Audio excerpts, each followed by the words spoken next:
ائمہ اہل بیت میں سب سے زیادہ تنہا امام، ائمہ اہل بیت میں سب سے زیادہ غریب امام، وہ امام موسیٰ کاظم علیہ السلام، امام زین العابدین بھی اسیر رہے، امام زین العابدین بھی اسیر رہے، مگر 1 سال اسیر رہے۔ ان کی دلجوئی کے لیے ان کی پھوپھی موجود تھی، ان کی دلجوئی کے لیے ان کی مادر گرامی یعنی ماں کا درجہ رکھنے والی بیویاں تھیں، بی بی ام لیلہ تھیں، بی بی ام رباب تھیں، جناب فضہ تھیں، ان کے حوصلے کے لیے جناب سکینہ تھیں، مگر امام موسیٰ کاظم کی تو غربت ہی علیحدہ ہے، 1-2 سال نہیں، بے روایت 14 سال اور سنی شیعہ کے مطابق 4 سال امام موسیٰ کاظم قید میں رہے۔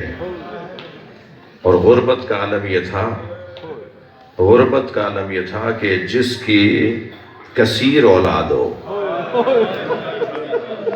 حضرت ابراہیم کے ہاں جب حضرت اسماعیل کی ولادت ہو گئی تو بار بار دعا مانگتے تھے، یا اللہ مجھے بیٹی عطا کر جو میرے جنازے کی زینت بنے۔ سب سے زیادہ مولا حسین کے لاشے پہ سکینہ روئی ہیں، اجرکم اللہ، اجرکم اللہ۔ امام موسیٰ کاظم علیہ السلام کی بیٹیاں تمام ائمہ میں سب سے زیادہ بیٹیاں ہیں، جس کے اتنے بیٹے ہوں، اتنی بیٹیاں ہوں، اس کا جنازہ مزدور اٹھائیں گے؟ کیا غربت ہے۔ ابھی کچھ دیر کے بعد آپ تابوت کی زیارت کریں گے، یاد رہے یہ تابوت اس امام کا ہے جس کی بیڑیاں کھولی نہیں گئیں، جس کی ہتھکڑیاں کھولی نہیں گئیں۔ بزرگ علماء نے یہ مصائب پڑھا ہے کہ بغداد کے ایک لوہار کے خواب میں جناب زہرا آئیں، اجرکم اللہ، اجرکم اللہ، جو رونے آئے اپنی آوازوں کو آزاد کریں گے، اللہ آپ کو کسی غم میں نہ رلائے، سوائے غم اہل بیت میں رونے رلانے والوں میں قرار دے۔ بغداد کے ایک لوہار کے خواب میں جناب زہرا آئیں، وہ کہتا ہے میں نے دیکھا کہ ایک معظمہ بی بی ہے۔ میں نے پوچھا بی بی آپ کون ہیں؟ کہا یہ بتا تو کس کو نبی مانتا ہے؟ وہ کہتا ہے میں نے خواب میں کہا محمد رسول اللہ، میں محمد کو اپنا رسول مانتا ہوں۔ کیا ان کی بیٹی فاطمہ کو پہچانتا ہے؟ کبھی بھی وہ میری مخدومہ ہے، بی بی وہ میری معظمہ ہے، مگر آپ کا ان سے کیا تعلق ہے؟ تو خواب میں آنے والی بی بی کہتی ہے میں خود فاطمہ زہرا ہوں، میں تیرے خواب میں آئی ہوں، میری ایک حاجت، میرا ایک کام تجھ سے ہے، وہ کام میرا پورا کر دے۔ کہتا ہے میں خوابی کی حالت میں کھڑا ہو گیا، ہاتھ جوڑ کے کھڑا ہو گیا، بی بی میں کہاں اور کہاں آپ کا کام اس سے بڑھ گیا۔ بی بی حکم کرے میں اپنی جان دینے کو تیار ہوں، کہ کل پلے بغداد پہ جا کر میرے بیٹے کے ہاتھوں سے ہتھکڑیاں، پیروں سے بیڑیاں کاٹ دینا۔ وہ کہتا ہے کہ مجھے سمجھ میں نہیں آیا، میں بیدار ہوا مگر یہ سوچتا ہوا کہ آخر یہ ماجرا کیا ہے۔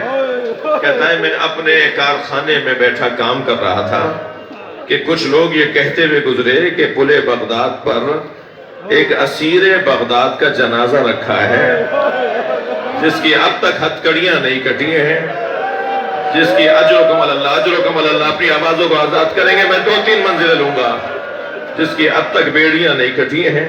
وہ کہتا ہے میں اوزار لے کر جب گیا تو میں نے پوچھا یہ کس کا جنازہ ہے؟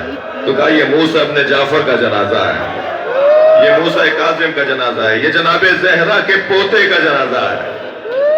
عزاداروں میں نے بات مکمل کر دی، بس ایک منظر اور پیش کر دوں۔ اس نے امام موسیٰ کاظم کے جنازے سے بیڑیاں اور ہتھکڑیاں کاٹیں اور امام کا جنازہ پھر شان سے مقابر قریش میں لے جا کے دفنایا گیا۔ پھر ہزاروں کی تعداد میں لوگ جمع ہوئے اور ہر سال کروڑوں کی تعداد میں لوگ امام کاظم کے مزار پہ جاتے ہیں، اور آپ اور ہم بھی اپنے اپنے وطنوں کے اندر امام موسیٰ کاظم کی مجلس کرتے ہیں۔ سلام ہو اس جنازے پر جو 3 دن بے گور و کفن رہا۔ اجرکم اللہ، اجرکم اللہ۔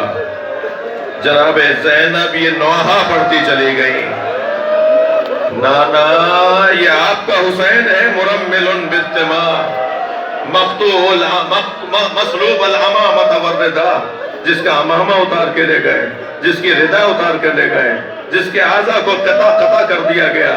نانا آپ کے بچے کو مار دیا گیا، وہ بناتوں کا سبایا، اور آپ کی بیٹیوں کو اسیر بنا لیا گیا۔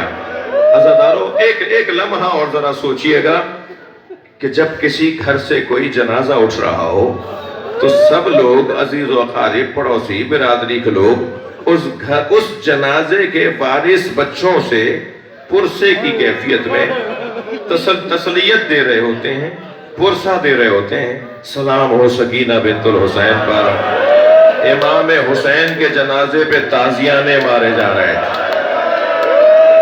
بی بی زینب آواز دے کر کہہ رہی تھی، سکینہ بابا کو الوداع کہہ دو۔ عزاداروں ایک لمحے کے لیے ذرا قم کی طرف بھی اپنے ذہنوں کو لے جائیے۔ میں جناب معصوم قم سے کہوں گا، آپ کے بابا کا جنازہ پل بغداد پہ رکھا گیا، مزدوروں نے ضرور اٹھایا، مگر شان سے جنازہ دفنایا گیا۔ سلام ہو بی بی، اس بی بی پہ جس نے طلع زینبیہ سے اپنے بھائی پہ دوڑتے گھوڑے دیکھے، بار بار آوازیں دیتی رہ گئی، کوئی ہے جو میرے ماں جائے کو بچائے۔ رونے والوں، عرب دنیا کا دستور یہ تھا کہ اگر کوئی عرب عورت باہر نکل کر دونوں ہاتھ سر پہ رکھ کے کھڑی ہو جاتی تھی تو عرب یہ سمجھتا تھا کہ اس کی کوئی حاجت ہے، یہ کچھ چاہتی ہے۔ سنیں گے جناب زینب نے 10 مرتبہ سر پہ ہاتھ رکھا، مگر کوئی غیرت عرب والا بھی نہیں تھا جو یہ کہتا کہ علی کی بیٹی کیا مانگ رہی ہے۔ پھر خود ہی آواز دے کر کہا، کوئی ہے جو میرے ماں جائے کو بچائے۔ واہ مصیبتہ، واہ حسینہ، ماتم حسین۔ رضا بابا تو آیا ہے، نور میں چلے آئے، ایسا چمک